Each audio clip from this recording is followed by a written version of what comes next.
you don't see me having good days.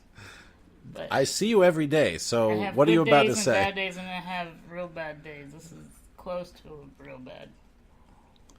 I see you every day. You always look the same. You always make the same sounds when you stand up and sit down. Well, yeah, that's you always, so I don't, what do you mean you don't see me when I have good days? I see you every fucking day. You can't interpret whether or not it's a good day or not, because it all looks like shit to you. Looking at me. Okay, so give me the 30-second. What is a good day and what's a bad day? But was it just a very small window of what the difference is, or? No, it's all that. The only difference is that I'm not in ridiculous pain and that I am slightly more motivated to do something. So if you're sitting at the computer, it's a good day. If you're not... Yeah. I've been trying to work up to get to the computer, but I knew we were going to do this, so yeah. I didn't get on before. Anyway, I'm not happy.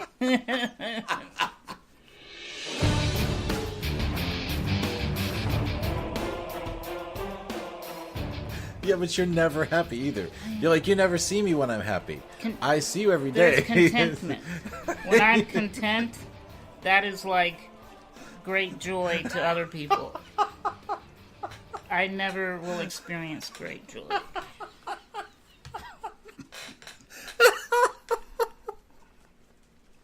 That's the best I can hope for. That's like, and everything was just mediocre. It was euphoric.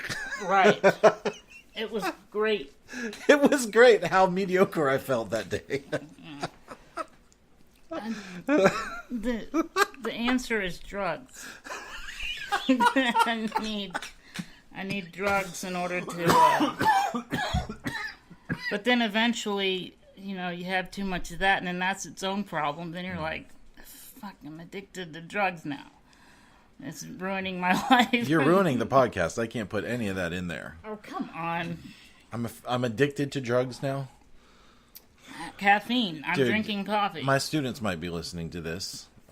It's a real thing. We talk about real shit on this show. This is a movie review show. What we do is talk about things that don't really exist. Listen, if you say "no way, dude" to drugs, someone tries to give you drugs, you say "no way, dude," just like that, because you can be cool. Scratch them out. Yeah, scratch out drugs. That's what my dad would say. So what? I mean, this is is it technically? Is it your goal in life to bring everyone down to right my before... level? Yes, because everything in the world is above me. I think some people should come down here. Yeah, but just the mood, though, man. You ever just walk into a room and it's like, I can't breathe in here, and it's the person's personality just sucking the air out of the room, the life. Yeah. Yeah. Who sucks the air out of your room? Because that's a pretty tough job, because you've already sucked most of the air out of everyone else's room. Who sucks the air out of your room? Try not to suck. That's according to your metaphor. Can we move on from this? 'Cause you're the one that brought this shit up. Going down a rabbit hole of depression and misery. That's what I'm saying. That's what it's like to be around you. It's a constant fight to crawl out of the fucking rabbit hole so that I can feel, so I can function normally. I'm looking back, I'm like, I can't go back down there with you, man. I thought that my life's tough enough the way it is. But that's the joy I bring. I thought we've established this already. Because you can look at me and say, at least I don't have to go through that. I'm doing okay. And you're happier because of that. Most days that works. Plus, I give you and everyone else permission to laugh at me. Because I feel like that is my job. Yeah. Most days that works. Yeah. Yeah. But there are days when you and I both just want to punch. Some days I wish I could be the one that had the worst day. I walk in. Oh, you mean it's unfair that I can always win? I walk in and no matter what I say, hey, this happened, and this happened, and you're like, yeah, welcome to my world. At least you're backwards. At least you can stand up straight. At least you can blah. At least you can blah. At least you can blah. I was like, okay, you win. Jesus, I'm going to go somewhere else and like, woe is me on all by myself. I can't even get any sympathy from this motherfucker over here. I give you sympathy sometimes. No, you don't. Yes, I do. Not when I'm complaining about my bad day. You're like, oh, that's what I was talking about the other day when I had that same thing happen to me. I had that same thing happen to me yesterday, except twice. You're exaggerating, but that's okay. That's all entertainment. You're doing it again. I'm trying to complain about how I can't have the worst day than you, and you're like, yeah, you're making that up because here's how it's the worst day ever on my end. Welcome to Movieism. Speaking of bad attitudes, I don't have a bad attitude. You get the bad attitude. You're a dick. I'm always trying. Okay? Trying to be better. It doesn't work. I quote Donald Glover from Spider-Man Homecoming. You need to get better at that part of the job. I need to get better at trying to be better. Yes. Keep on keeping on. Keep on keeping on, man. Okay. We all fall short. But doesn't keep on keeping on mean just stay the same? I think. Keep trying. Keep working at it is what it means to me. Yeah. I figured don't give up. Never. What is that? Never give up, never surrender. Never surrender. Galaxy Quest, which you've never watched all the way through, I don't believe. It's a great movie. Oh, I've seen it several times. Oh. Okay, so you think that I'm a snob, and I've seen way more than you think I have, but you are also pretty judgy. Because you assume, you'll probably never even watch that. I'm like, I've seen that 10 times. If it's not indie film, I assume that, well, an indie film or a drama, those are what you seem to like. Have I not proven to you in the last decade that I will watch almost anything? Not almost anything. I have to pressure you at certain things. You might, in your mind, say, yeah, sure, I would try that, but you never get around to it. Well, there's hundreds of thousands of movies out there. Like, there's things you haven't seen either, bitch. Yeah, but at least I will watch it eventually. Yeah. I can't get We're you not to all watch home it. 24 hours and 7 days a week. Oh, there we go again. Now, you see why. You see why I am how I am. You contribute. No. You were right there. You were contributing to my self, whatever it is, wallowing. Yeah. You see why I am the way I am. Self-depreciating. You ask for it. No, I think they ask for it. You just take those little emotional landmines and grenades and stab me with them, those little and I'm like, okay, see, you win. You won that. I don't know. I still somehow, sitting next to you right now in this moment, I still feel somehow that I lost. If you end up still in that house with me, if I won, why am I sitting here right now? That is my question every day. See what I'm talking about? You did it again.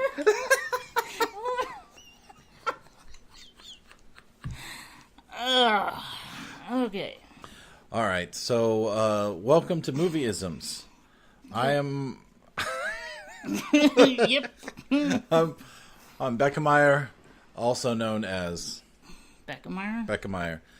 This is Brad Kingston, also known as the Balding Ewok. I don't have a cool Twitter name. It's just my name.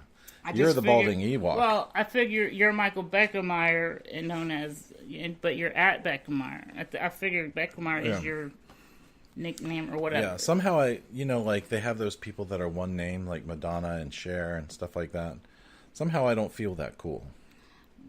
Whatever you do, don't let people call you Beck. It's just like... People call me Beck all the time. Hey, Beck. Beck. People call me Beck all the time because it Beck, takes a Beck, long Beck. time to say Beckemeyer. Beck. You can't say Beckemeyer in a hurry. You can say Beck. Right, because, saving time is what we all need in the world today. Just keep moving, never slow down until you crash, and then you gotta reboot your life. What's gotten into you? Get off your phones! Look at the world! Smell a rose! Smell a rose! And then put a Band-Aid on your finger because you got poked by the thorn. Because nothing in this life can just be enjoyed. You always have to pay for it in some way. That's my life perspective. Okay. Well, this episode we're going to talk about a movie we don't recommend. Yes. Correct? Though I haven't read any review or spoken to any person who said they would recommend this movie. Yeah, you know what's...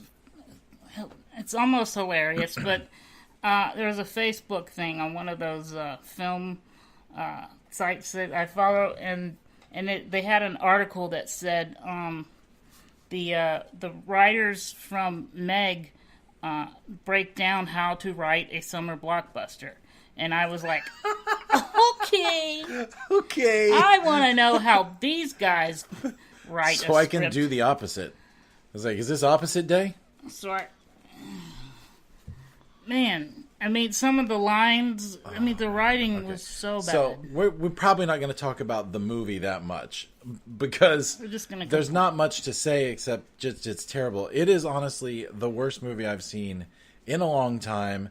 I still think Valerian was worse. It is. But that was about a year ago this time. So it's been about a year since I've seen a movie that was this much of a stinker, just like bad. Now, going into it, you were giving me a lot of shit because I was like not happy about it. In fact, I think we ended the last episode with me saying, let's go torture ourselves and go see The Meg, which is what we went to do that night that we recorded that show. And I was trying, because you were just exhibiting behavior and saying that you were just acting like, oh man, are we really going to go see this? Am I really going to walk up there? Well, it was my idea, and I'm not saying you drugged me to it. Yeah. But I knew I wasn't going to. I had a strong feeling that I wasn't going to like it. A lot of times when I go into a movie thinking that, I'm pleasantly surprised, and I come out going, no, it's not too bad, because my expectations were so low that they overshot. By the way, that's my plan in life, just so you know. If I'm always assuming it's going to be terrible, then sometimes when it's okay, it's, good. Yeah, but do you realize how unsatisfying that is? To always keep your standards so low. Not standards, just expectations. Expectations, okay. Yeah. So keeping your expectations so low. That's why I was giving you a lecture on the way to the movie. And I have a question for you. Who was more pissed at this movie? Me or you? I ended up being more angry. I was yelling at the screen. Yeah. It's bad. It's got a lot of stuff that doesn't make any sense in it. There are like quippy one-liners that don't make any sense. Well, like I think is her name hair? Ruby Rose? Is that her name? Yeah, I think that's her name. Yeah. She has that short, sort of spiky, almost anime character looking hair, which it's like clumped, and you don't see single hairs. It's like a bunch of hairs are clumped into. Yeah. It's kind of cool. It's kind of cool looking. Yeah, but it looks like she put gel or product in her hair. So what they ended up in the water for stupid reasons. They just find the stupidest reasons to throw everyone in water. And then they got out of the water, and the guy, a bald guy, looked at her and said, and her hair looked exactly the same as it's done the whole movie. It was slicked back. And he said, what happened to your hair? So first of all, if something had happened to her hair, you just got out of the water. How is that funny? How is that funny? You know what happened, but where's the joke in that? Yeah. And then she looked at his bald head and said, "What happened to your yours?" hair? And then the what do you call it? The the punchline, the ultimate. Yeah, just the what do you call like an epic, just crescendo. The crescendo of the beautiful dialogue. He said, "Touché." What does that mean? I forgot about the touche. What is the touche? Touche means I mentioned your hair, you mentioned mine. I don't have any. I know what touche means, but what did it mean in that sentence, in that context? What did he think it meant? Was that really bad ad-lib? I don't think so. I don't think you could ad-lib that badly. That was forced. Yeah, it was terrible. This movie is so. The very beginning, there are these people down at the bottom of the ocean that somehow isn't as bottom as we think it is. They've found some frozen layer of... Honestly, it's a frozen layer of nothing, because it's just like a little dust cloud they fall through. Well, it's not a dust cloud. They call it a frozen layer or something. Yeah, it's an actual thing. I don't know about the frozen layer, but where I've seen I've seen on the National Geographic and Discovery and whatever, they've shown where there are parts of the ocean where the water is more toxic and thicker. It's like it has more salt in it, and salt is heavier. So there's like it looks like a lake or a pond within, like, underwater. It looks like a whole other lake. Because it's just thicker and composed of this other stuff. It's not frozen. They said it was below freezing. So, yeah, I don't know. I mean, I guess you have to look up to see if that's a thing where there's a layer, where there can be a thick layer in between two. It looked like it was hot underneath, because I saw, what was it, bubbling. The water was bubbling underneath, because when they got to the bottom, there's all these bubbles, and it looked like it looked like hot, boiling water. Mm-hmm. So, and then somehow there's a freezing cold layer of, not on the top, well, I guess on the top of this area, there's just a thick cloud. It's supposed to be really cold, and then on the top and bottom, it's supposed to be okay. So, I don't know the science behind that. Neither did they. It didn't seem like Nobody did either. Any research. So, at the very beginning of this movie, Jason Statham, is that how you say his name? Yeah. Is sent... He's the one guy that can do this. Right, he's sent to... These people get stuck down there, and they go grab him. By the way, he's the transporter.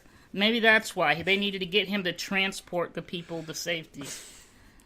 Sorry. It was even less funny than when you said it to me the other day.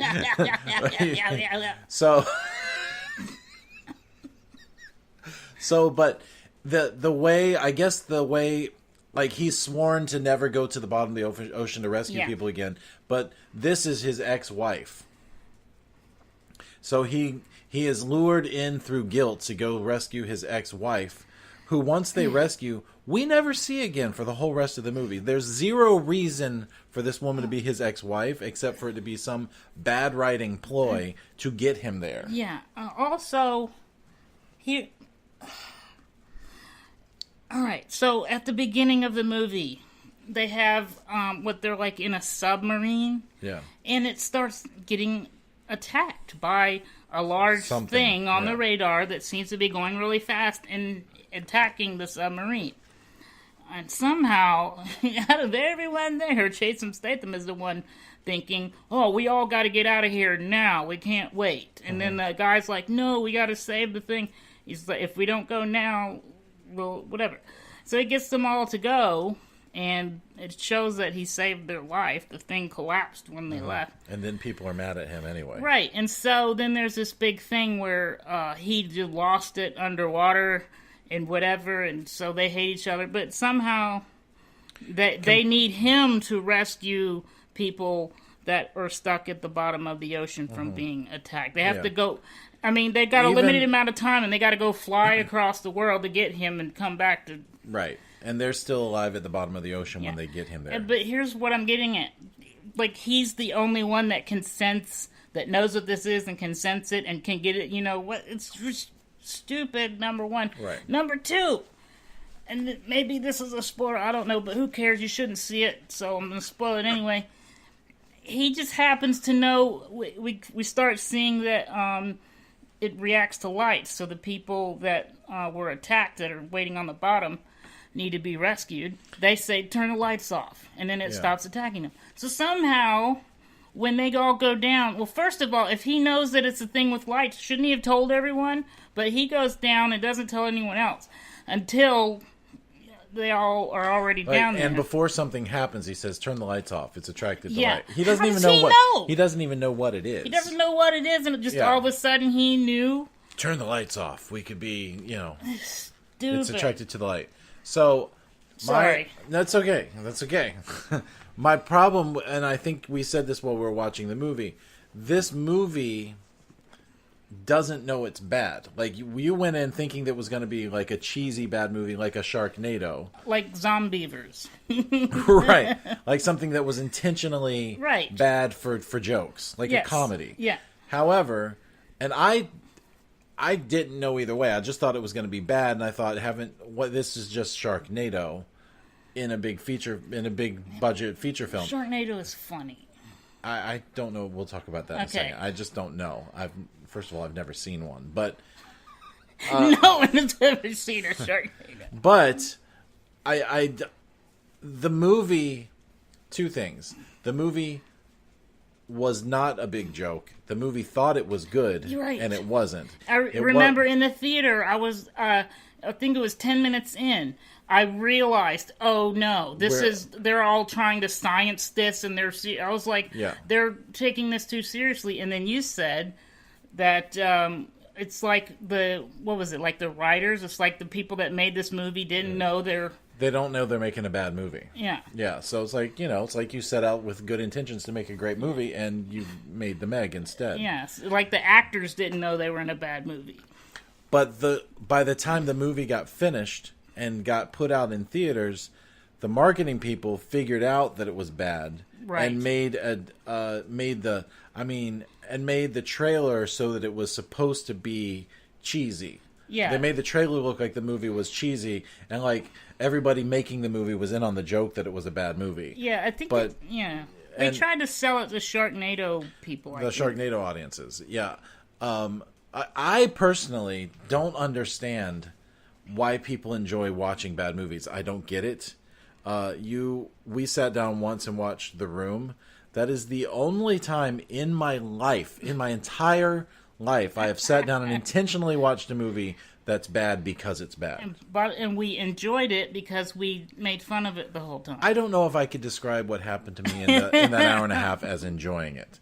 Okay, maybe you didn't enjoy the movie, but you enjoyed the time we had making fun of it. Come on. Are you trying to... You were laughing. Are you trying to suggest that we bonded in that time? Because... We did a little. We did a little. And then when we saw the movie, The Disaster Artist, we enjoyed it even more having seen that movie. I don't get it. The Sharknado thing, like there's a Leprechaun. Is it Leprechaun 2?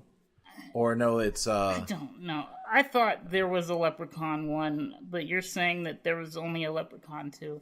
No, Goblin. It's Goblin 2. It's not Leprechaun 2. It's Goblin 2. That makes sense. So Goblin 2 is another very renowned bad movie. I've seen the documentary about the making of that movie. But it came out, it was bad, and that's why it became famous, because of how bad it was.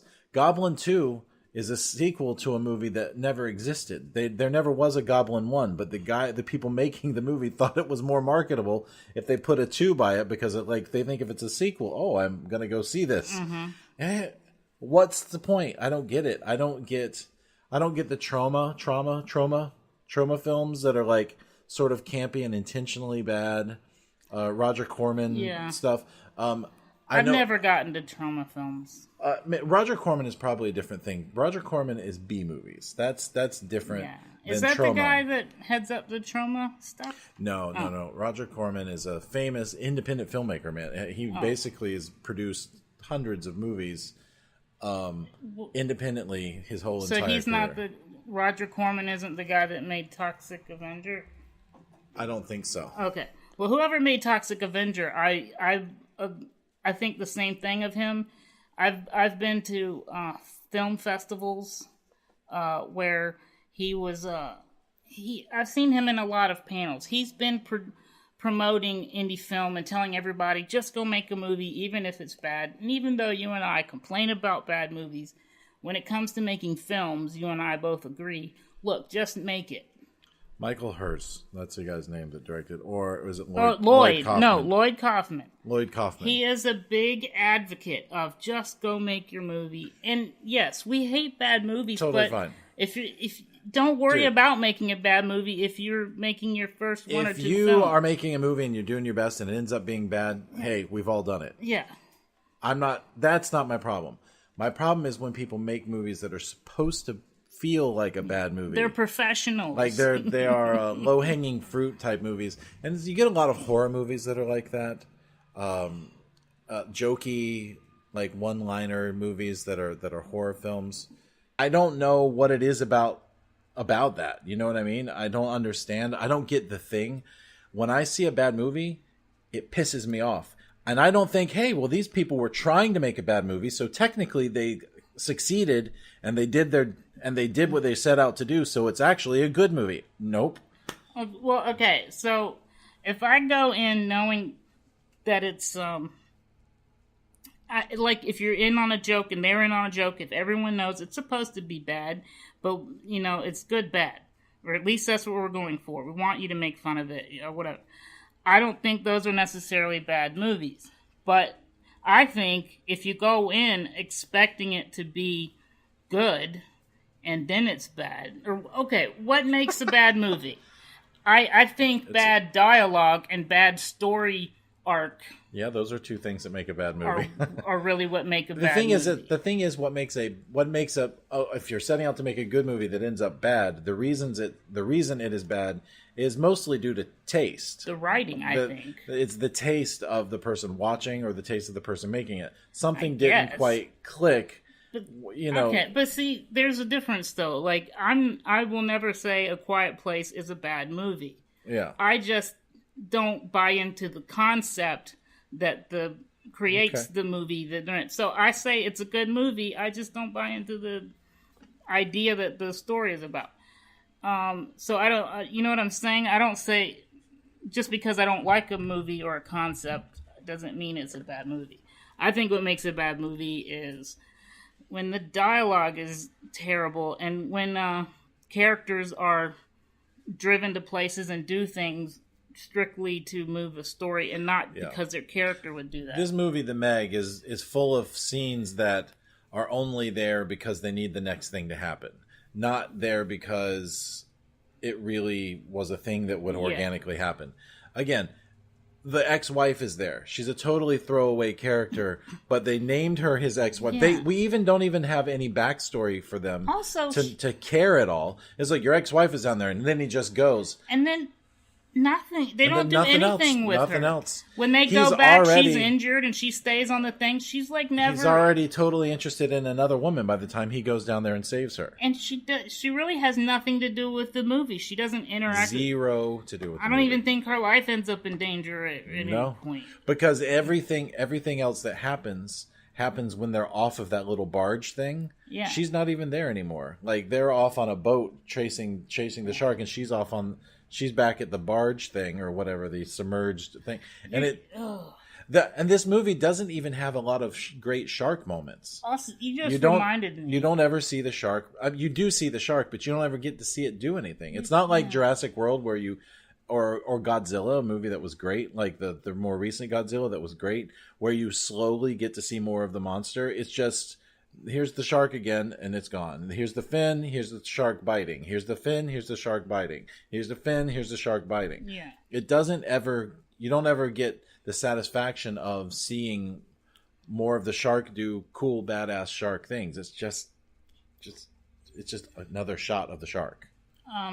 Yeah, you reminded me of another example of the bad writing is after they discovered that they inadvertently helped the shark escape from the area it was in and come to the, the rest of the world to endanger everyone. They, Rainn Wilson, I believe, who has some of the worst dialogue in the movie as well, he decides that he needs to kill the shark because he will get sued, or his company will get sued if the shark kills anyone. And totally. I can't make any sense of that. How or why would anyone? It's a shark. No one can get sued if a shark kills or eats. So he has to go chase it, and then they try to track it and kill it at night. Wait, that's just stupid. Rainn Wilson plays a billionaire who is funding this research of the bottom of the ocean thing, and when they go down there, the shark somehow gets out of its 1,000-year whatever, however many thousands of years it's been hidden. Now it's out. The shark wasn't smart enough to figure out how to get out in the first place. It followed them out of the thing. Anyway, Rainn Wilson is the billionaire. So now, he's like paranoid that he's going to get sued because people died people were getting eaten by a shark. There's no way on earth. Well, that didn't make any sense to me. Yeah. It seems totally motivated by, we need this next thing to happen, so the billionaire guy has to finally be an asshole, so that everybody... To get everyone off of the thing onto a boat, because they had to go after him once there was a problem. Because when there's a giant killer shark out there, why would you leave the giant safe thing? You have to have some sort of ex-wife out there to make you do it, or something pushing you off. That's what they did. And also, the shark has the entire ocean to explore, and it just decides, I'm going to go to the surface in this one area and just stick around this area. Just, I'll stay here for a couple days. I'm going to stay in this 5-mile radius. Yeah. Yeah, okay. I'm the world's most giant shark from from Jurassic times, and I'm not going to go off and explore. Yeah. I haven't, So, I don't know if that does anything except convince you that we thought it was bad. We didn't really give an analytical view of the thing. The ending. There is a scene in this movie where he is trying to get the shark, to drug the shark. They're trying to drug the shark so it will fall asleep so they can tag it or something. Or kill it, I don't know. Anyway, but Jason Statham is in the water attached to a little wire, and their plan is to pull him out of the water as soon as he gets the shark to keep him from getting eaten, right? Yeah. So they snatch him out of the water, and he flies up on the boat, and he ends up landing feet first, even though he leaves the water head first. He gets yanked out of the water backwards, so your arms and your legs are out in front of you, like you're being pulled backwards. And then he lands on the boat, and then his head is now hanging off the back of the boat. It just, the editing, the continuity, the everything about this. Also, not to mention the fact that no one knew how a boat works while they're out on the boat. Right. That was the funniest thing in the movie is when you said that in the movie. Because, yes, go for it. They had all these cranes and these hooks trying to do things, and anyone who's even just watched a fishing show where, Wicked Tuna or whatever, they're trying to get these big fish. The thing is, they're so strong, they will pull the crane, whatever it is. They're going to pull it and it's going to go. So everyone just... all these people are just standing right by the cranes. The shark is pulling the boat and jerking it around, but there's just twice there was somebody that got bopped by a crane. Yeah. Also, there's the other time where someone's standing. They're all standing in the boat, and the boat floors it and starts speeding forward, and one person just falls out. Yeah, falls out the back. Which is what I thought you were about to say. Yeah, but that's when I said nobody knows how boats work. The thing is, why was he the only one that fell backwards, but everybody else was just standing there perfectly fine? It just, they needed that person to fall in the water to create the suspense of who's going to get eaten by the shark next. It's just totally, we need this to happen, so we're going to make this happen. Not, hey, what would be a good story here, or a good, turning of the screw tension thing. Yeah. It just was bad. It's bad. There's not really anything we can say, and I wasn't sitting there dissecting every little shot by shot for how it the storytelling reasons why it was bad, because I was just like, this is bad, and there's not much I'm going to be able to say about it except I fucking hated it. Yeah, it just got worse. It got worse and worse and worse as it went. And I don't feel like our audience that we were sitting in loved it. It wasn't like people were laughing. They weren't cheering. They weren't anything. They were just sitting there waiting for this to be over. Because the thing is, those people went to see it because they thought they were going to see a Sharknado. Yeah. Because the trailer, there's only one trailer that ever got released for the Meg, I think. And the one that everyone's seen, that's the one. So it's not like people are like, maybe it'll be good. They thought they were going to see the campy Sharknado thing. Yeah. Here's the worst part is that they were trying to be serious and sciencey, but their science was way off. I mean, I just watched some shark shows. It was Shark Week. Recently it was Shark Week. And again, this movie was obviously correlated with Shark Week, which was 2 weeks ago. Why didn't it come out then? You know what I mean? Yeah. And the science had nothing to do with how sharks actually work. Yeah. Because they can detect electromagnetic fields, and they don't really follow light. Their eyes are actually very poor. They're not that good. Yeah. That's why before they even attack you, they'll bump up on you and try to cut you with their teeth to make sure you're a yummy snack. Because they don't see that well, and and they detect the electrical signature in your body and whatever. So they don't. So the whole concept of it's attracted to the light. No, it's attracted to the electromagnetic wavelengths you're giving off. Yeah. It has nothing to do with lights, but whatever. Yeah. None of this, it doesn't make any sense. But that's what pisses me off, is they're trying to be sciencey, and there was no real actual science going on. It was definitely a thing that underestimated its audience. You see a movie that doesn't expect the audience to be smart. Yeah, there was so much time spent on all these stupid explanations that made no sense. Yeah, where I was squirming in my seat saying, just go to the next scene. Let's just get to the shark. Because you're killing me. All right, well, that's it. We can't. I mean, how much more can we say? Brad, you summed it up there. That's it. We're like 40 minutes here. So that's this week's Friday episode of Movieisms. I guess is that a review? We did a review. We did a review. Oops. All right. Anyway, so we can recommend that you do not see the Meg. And that's it. Movieisms.com. We're probably going to do a review of Mile 22 on Tuesday. We're not quite sure yet, depending on what comes out. There's a couple of things coming out this week. Mile 22 is the biggest thing. That's it. Catch you on Movieisms.com. Yeah, we're on YouTube now. Super Mega Ultra. And that's it. The end. You always have me say that twice. Movieisms is a production of Super Mega Ultra Entertainment and is produced by Michael Beckemeyer and Bradley Kingston. If you'd like to find out more, follow us on Twitter or Instagram.